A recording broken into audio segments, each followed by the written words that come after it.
और पापा मेरे कमरे में आए और मेरे साथ सो गया। फिर मेरे गुब्बारे को दबाने लगा। मैं चुप रही, कुछ बोल नहीं पाई।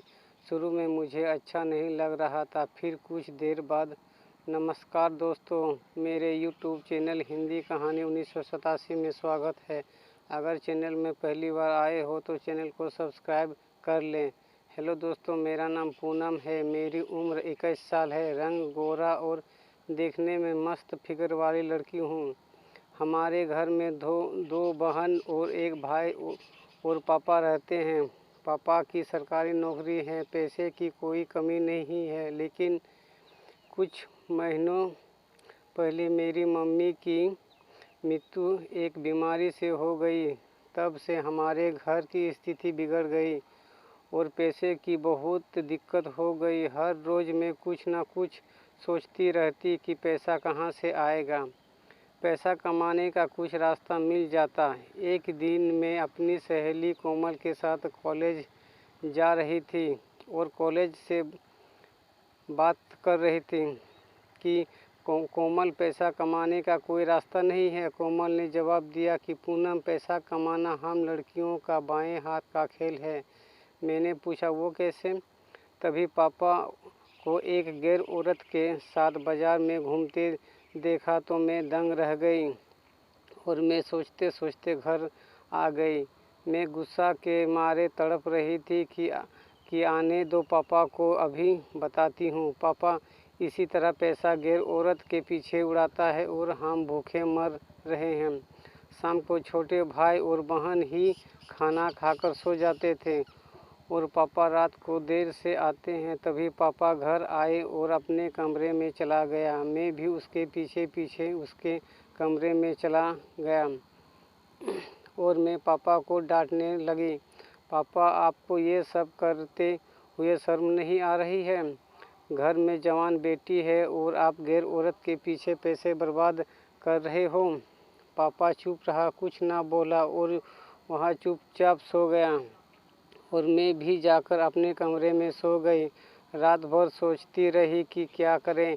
सुबह पापा खाना खाकर बाहर निकल गया और बोला कि मैं काम पे जा रहा हूँ। भाई और बहन दोनों स्कूल चले गए। घर में मैं अकेली फिर से नहा धोकर तैयार हुई और 10 बजे मैं सब्जी लाने बाजार गई। मैंने सब्जियाँ खरीदी। फिर मैं घर आ रही थी तो मैंने देखा कि पापा एक गैर औरत के साथ एक दुकान से निकल रहा है और दोनों आपस में चिपक कर एक ऑटो में बैठकर चले गए।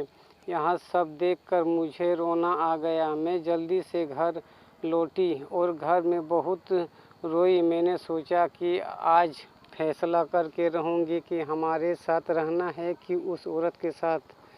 फिर शाम हुई।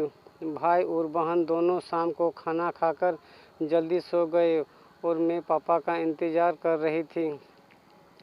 फिर पापा देर को घर आए और अपने कमरे में चले गए। मैं भी पापा के कमरे में गई और पापा को कहने लगी कि ये सब कब छोड़ोगे? ये सब करने में आपको शर्म नहीं आ रही है?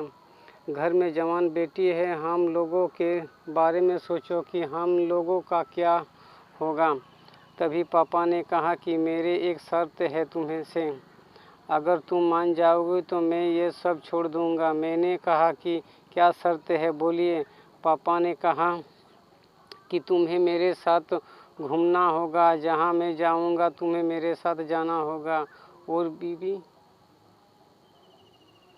बीवी का सारा सुख देना होगा। ये सब करोगी तो मैं सब कुछ छोड़ दूँगा। पापा की ये सब बातें सुनकर मैं दंग रह गई। मैं बोली मैं आपकी बेटी हूँ, ये सब कैसे कर सकती हूँ? पापा बोले, तो क्या हुआ? और मैं ना कहते हुए मैं वहाँ से चली गई। पापा ने कहा कि ठीक है, ये सब नहीं छोड़ूंगा। रात भर मैं सोचती रही। 2 दिन बाद मैंने फैसला लिया कि पापा की शर्त मान लेनी चाहिए, क्योंकि इसमें हम सब का भला है और छोटे भाई बहन की ज़िंदगी का सवाल है और मेरा भी। फिर ये हमारे घर की बात है और घर में ही रहेगी। फिर शाम को जब पापा आए तो मैं उसके कमरे में गई और पापा से बोली कि मुझे शर्त मंजूर है, तो पापा बहुत खुश हुए और मैं जाकर अपने कमरे में सो गई। पापा सुबह जल्दी उठा, नहा धोकर नाश्ता करके काम पे चला गया और शाम को पापा जल्दी घर लौटे। भाई और बहन को बाज़ार घुमाने ले गए और उसे कुछ कपड़े भी खरीद दिए। शाम को मैं खाना बनाकर वो सब का इंतज़ार कर रही थी। उस समय रात को हम लोग सब एक साथ मिलकर खाना खाए। मैं बहुत खुश हुई। अगले दिन पापा मुझे बाज़ार ले गए और मुझे बहुत कुछ शॉपिंग करवाया। उस दिन से हम लोग बहुत खुश रहने लगे। पापा मुझे अपनी बीवी की तरह मेरा ख्याल रखने लगे, मेरी सारी ज़रूरतों को पूरा करने लगे। एक दिन रात को मैं अपने कमरे में सोई हुई थी और पापा मेरे कमरे में आए और मेरे साथ सो गए। फिर मेरे गुब्बारे को दबाने लगा। मैं चुप रही, कुछ बोल नहीं पाई। शुरू में मुझे अच्छा नहीं लग रहा था। फिर कुछ देर बाद मैं भी पापा का साथ देने लगी और उस रात को पापा ने मुझे लगातार 2 घंटे तक खुशी दी। फिर पापा का जब भी मन होता है तब वो मुझे खुशी देते।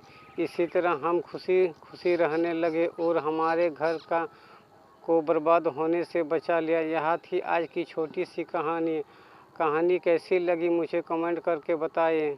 मिलते हैं एक छोटी सी नई कहानी के साथ। धन्यवाद।